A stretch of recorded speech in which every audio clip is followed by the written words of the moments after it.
Zainab Nasrallah, kćerka vođe Hezbolaha Hasana Nasrallaha, navodno je poginula zajedno sa ocem u izraelskom vazdušnom napadu koji je ciljao uporišta Hezbolaha u južnim predgrađima Bejruta u petak. Izraelski kanal 12 izvestio je njenoj smrti, iako još nije bilo zvanične potvrde od strane Hezbolaha ili libanskih vlasti.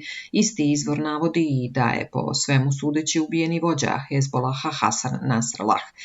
Zainab, poznata po svojoj otvorenoj lojalnosti Hezbolahu i žrtvama svoje porodice, ranije je javno govorila o smrti svog brata Hadija, koji je poginuo u sukobu sa izraelskim snagama 1997. godine.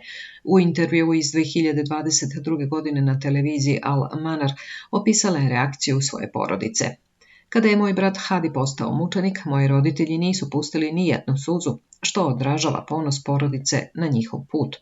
Ona je istakla da je njena majka smatrala Hadijevu smrt prečicom do zagrapnog života, a porodica je odlučila da časti njegovu žrtvu umjesto da tuguje na tradicionalan način. Ako se potvrdi, Zainabina smrt bi mogla imati značajne simboličke posljedice za Hezbolah, potencijalno utičući na odgovor grupe u eskalirajućem sukobu sa Izraelom.